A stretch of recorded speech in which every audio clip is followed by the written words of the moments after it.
Hey, what's going on, guys? It's Jaiden here. Currently in my garage. I'm about to be throwing on Underglow onto the Toyota Sera back here. Um, so the company that I got the Underglow from is Lowglow. I've actually used their Underglow kit before on my Challenger. I had done two kits of theirs on my Challenger. The first kit, I initially messed up. That was on me. I had messed up lining it up, and then whenever I did, I finally hit a scrape that ended up bringing just about half the kit down. But it was because of how good their wires are put together that instead of ripping, it like pulled half. But either way, I loved their kit so much; it worked really well, and I was able to get in contact with them to get two more kits. I got another kit for the next Challenger I get, and I got a kit for the Sura. All right, guys. So to start us off, here I have the box the kit comes in. I've opened it up already. I had two kits, so I wanted to make sure that I had the right kit for the syrup before I begin. Um, Inside every kit, they do give you the pack of fruit snacks, which I find is incredibly nice. Nice little treat to have before you begin the whole process. And here we have the wires. These will connect. So there's a fuse in here as well as the switch. This connects to the positive and negative, and then it wires into the controller, which is one of these bags. It might even be in this bag. But either way, so it wires into a controller, and then um,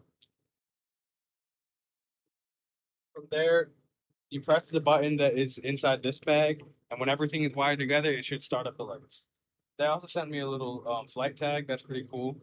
I'll definitely add that on my keychain. I do have one so scare as well. So they always send you a bunch of stickers. I got the free sticker pack as well as buying two kits. I had gotten two sets of every sticker. So I have a lot of stickers in here because I had ended up opening both packages and combining them just to see everything that would come in there. So let's just look at the stickers real quick. We get one giant logo badge, multiple different cards. My favorite one, I had this on my Challenger. It's the forklift.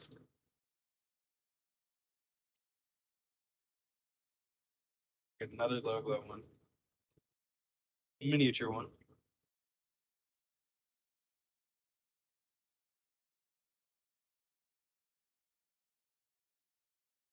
It's a couple more. Saw that. Logo badge. Then we have the lawnmower with a turbo. That's also a pretty fun one.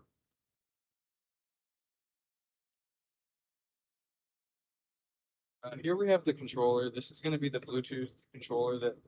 Oh, so this is the actual controller that I was talking about. I don't know why I was thinking that this was going to be the button controller. So this is the controller. This is what you're going to connect. There's going to be three wires that go into here. Then there's going to be two wires that go into here, and then this back in here.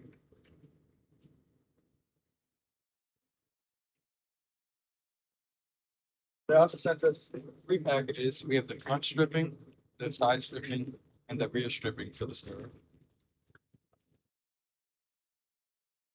More stickers. So let's grab all of those out of here.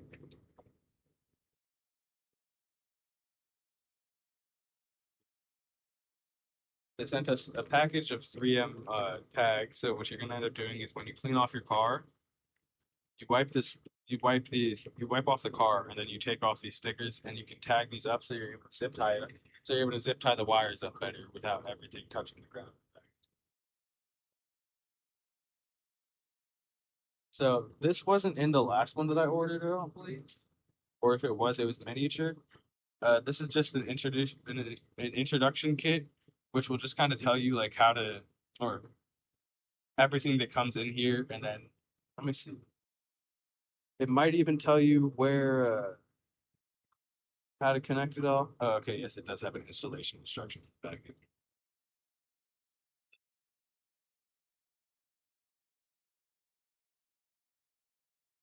Okay, so let's get into it. I'm gonna go get some hot water and get a rag ready so I can start wiping off the car. I'll be back shortly. So the first part of the process is literally just getting a warm bucket of water.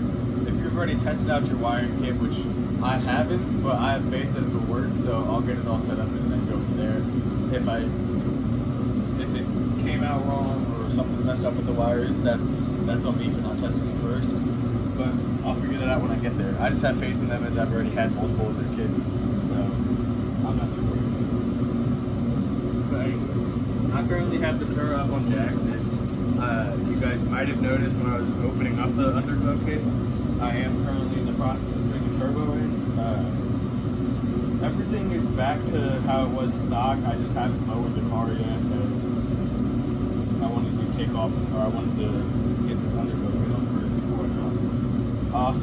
So all I'm doing right now, I'm off to the side. I don't know if you guys can see it from over there. I have a wet rag. I just took it out of a hot bucket of water and wrung it out for a little bit. I'm about to go underneath the car and just start wiping down the underbody in a straight line so I can get this smooth area to stick to.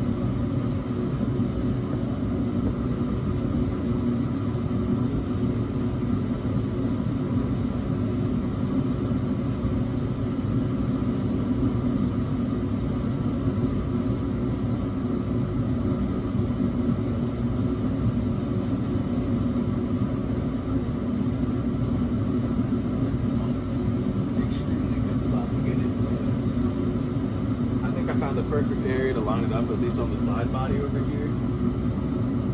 There's like a tuck point that almost fits perfectly to where when I go to jack it up, it shouldn't get affected, and it also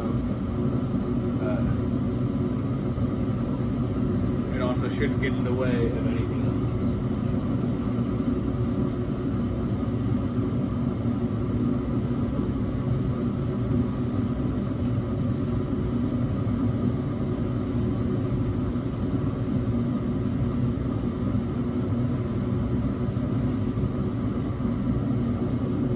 This is all just cleaning the underbody to get any dirt and grime off. Make sure that the LEDs have the 3M on the back of them has as much area to stick to without having any dirt pile up and stopping it from sticking.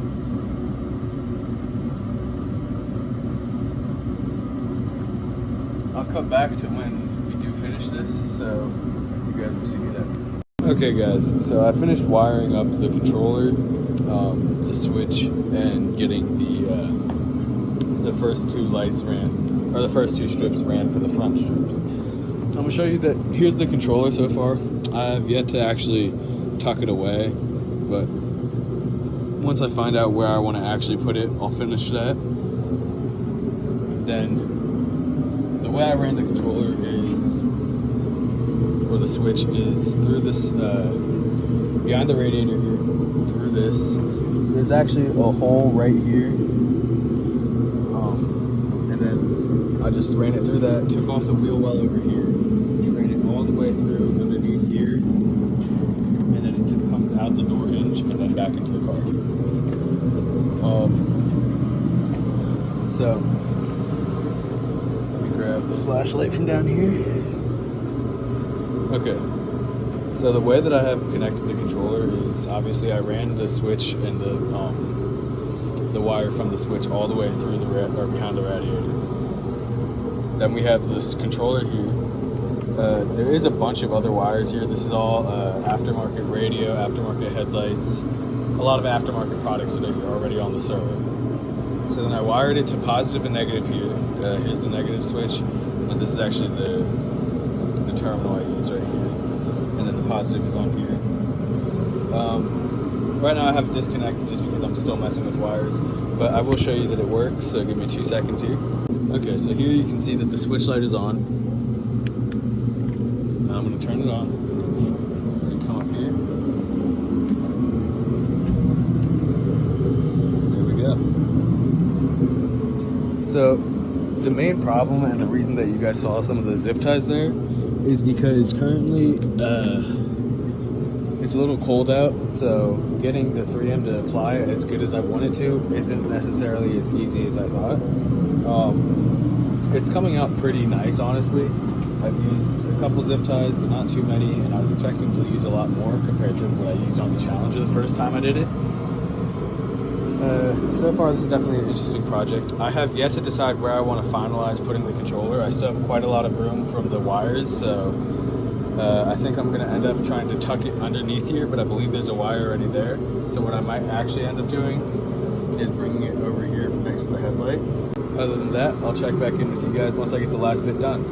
Oh, also I did disconnect the airbox at one point, so I do need to connect the final piece of tube to get it so the air intake actually works. But I just had to get through to all these wires, so that's why that was done. Okay, guys. So over on the driver's side, I finished up the side strip over there. I tucked away the wiring over there. As you can see over here, I have yet to tuck it away.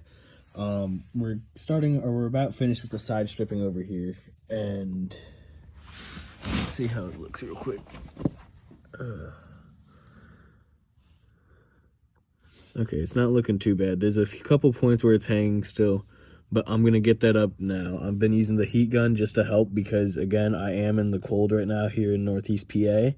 So it is taking a little bit longer to get all the strips up. This is normally about an hour-ish install, not including getting the switch wired up and getting it inserted into the interior of the car.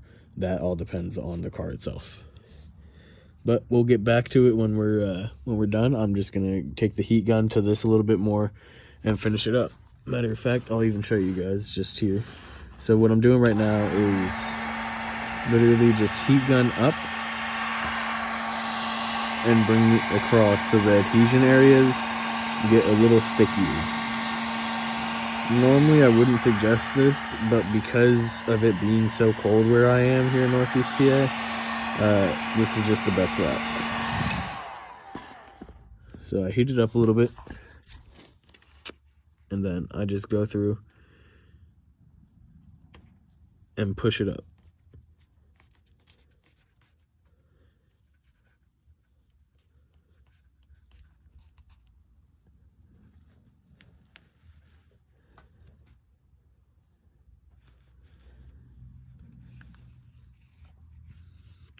I think that should be all of this done. Just finish going back down. Okay.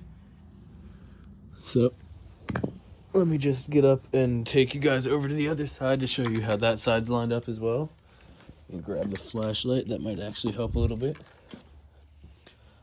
So, let's just check out the wires on this side. Or not the wires, but the LED itself. How's it sitting? Not too bad.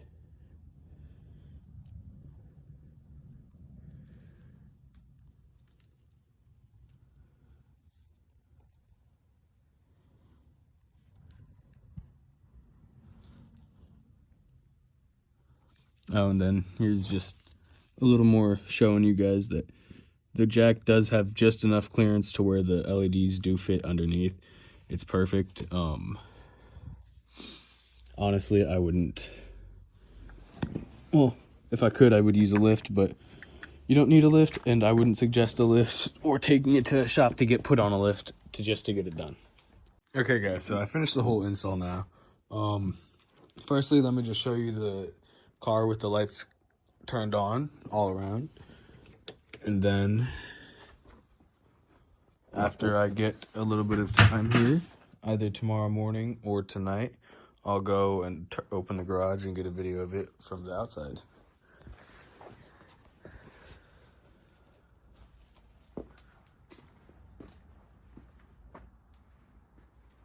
Honestly, this install did take me quite a bit longer than I thought it would take.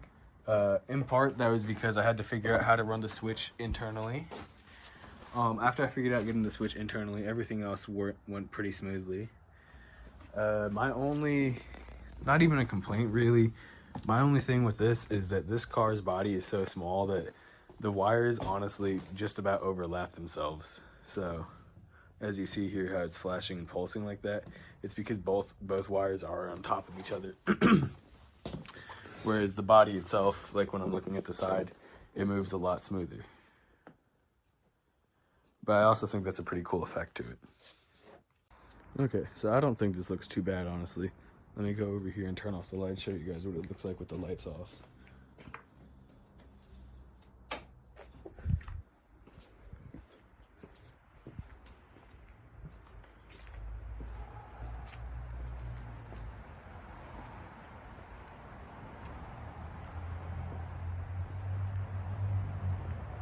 honestly, I think it came out really smooth, and I'm excited to start getting the turbo on next. Just got to go get that manifold made, and then that'll be the next project. Appreciate you guys so much for watching, and I do hope you have a good rest of your day. I also hope that you